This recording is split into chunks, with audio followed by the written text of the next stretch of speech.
James back in your Mesa F50, and we are running down some reverb and signal integrity issues. Well, the reverb issue is that there is none. You know that. And if you could see my bench, I'm frantically cleaning it up off camera so I can prepare for the shot, as it were. I am finally gonna realize and admit some level of defeat to the point where I need to bring this dude in. So let's get the old magic eye warming up. And what do I need? I need a dummy load. Why do I need that? I need that so I can just listen for the straight signal without being fooled by my bench test setup.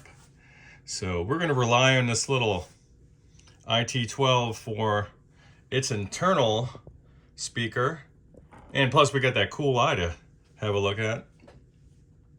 So let's see where my, let's see, I have an appropriate 8-ohm dummy load here. I just need what? I just need the appropriate cable to make it happen. So I'm moving you down, that you can kind of catch a glimpse into the hell that is my bench at the moment. But that's okay. That's progress. That's progress, somebody would say. So what I'm going to do is patch in this resistor here to the output of your amp. It's going to match impedance, so that makes for one happy output transformer and a set of 6L6s, which don't come cheap these days. But hey, it's not the early days of the conflagration in Eastern Europe that had 12AX7s running past $100 a piece for the little JJs. Remember that racket? Now they're back down to Earth somewhat, maybe low Earth orbit, hovering around $20 tax and shipping, all that stuff. So we have a dummy load here. We are plugged in, ready to roll. What am I doing? So I made a little noise probe here, and it replaces the original one on the Heathkit, which is way too bulky for my needs. And I determined that a 1/4-inch jack is the way to go for me, so that's what I did. Did I desecrate this vintage piece of sought-after test gear? Perhaps. Perhaps I did. But does it matter to me? Nope. Because it needs to work for my needs. It needs to suit my needs. And I need to be able to use it effectively, don't I? Yes, I do. Now, having said all that, you can kind of see, boop, boop, boop, boop. See that down there? Not the best angle for you. But look at this guy. And this will, once I switch the speaker on, see that? A closed eye will indicate the presence of a signal or noise. What am I running right now? I'm running my Michigan State University signal generator, which was designed and developed by their math and science department, math and physics rather. And it's lovely. It's a late 50s model. I want to find out who the hell made it and shake their hand, or at least give them a Starbucks gift card. So we do have a steady 400 hertz signal running through that pup at around 500 millivolts as the crow flies. And let's see what that sounds like.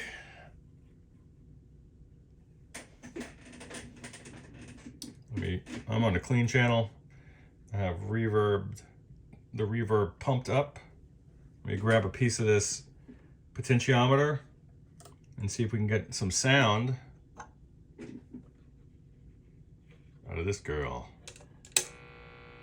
See? See that?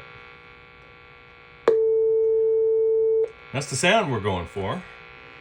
Well, we're not going for it, but that's the sound we're using. Get you a better angle there. Look at that. And then you can see the little filament right there. So we're tracing the signal, the sine wave, and God, don't let me electrocute myself.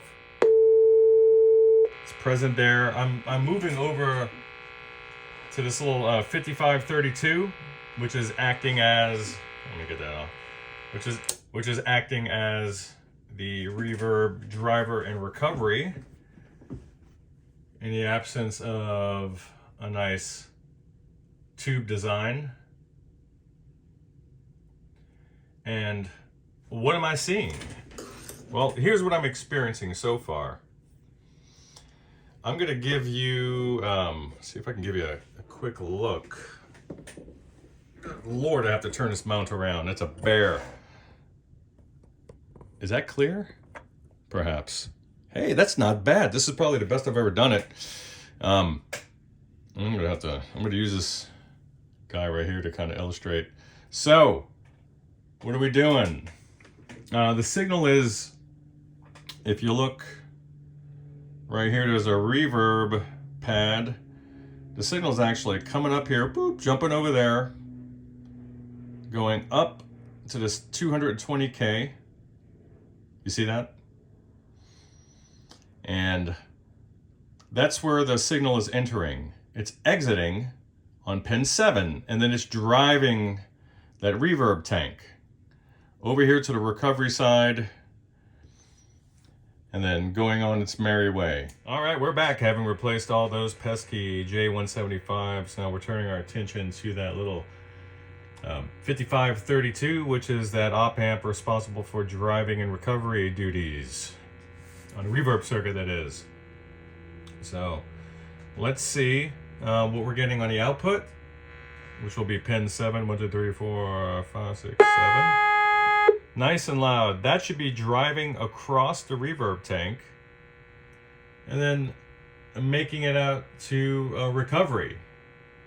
And then from that point, we'll be getting a nice little healthy signal on the A end of the output, which will be pin number 1. And we're not really getting that. We're getting a low distorted signal. But wait, there's more. Let me switch over. All right, now we're turning our attention to the tank where we have the input transducer and the output transducer in this particular tank. The input, I should be seeing an impedance of 150 ohms, and the output, say 2.2K. So let's look for, and I've disconnected this so I can go straight to the transducer there. You could probably see those little stubby legs. Let's see if I can get a better shot. It's just not going to happen today, folks. There we go. I have the meter set to measure resistance.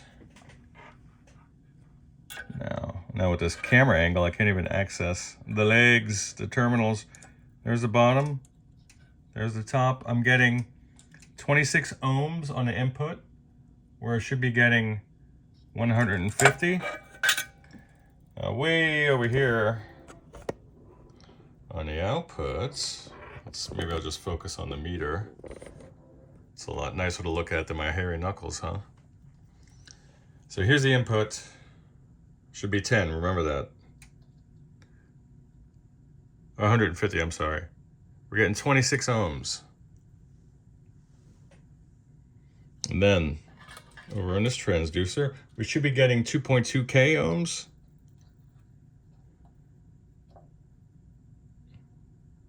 I'm not getting that at all.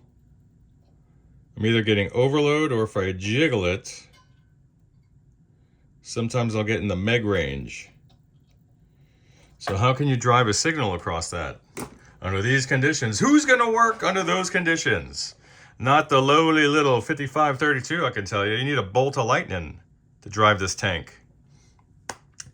So, we're gonna need a new tank. I don't have a test tank, so I can't really do much in the way of assessing the health of that 5532. I can say that she's getting plus and minus 15, and that there is a slight bit of signal on the output, on that second output. So, talk to you soon.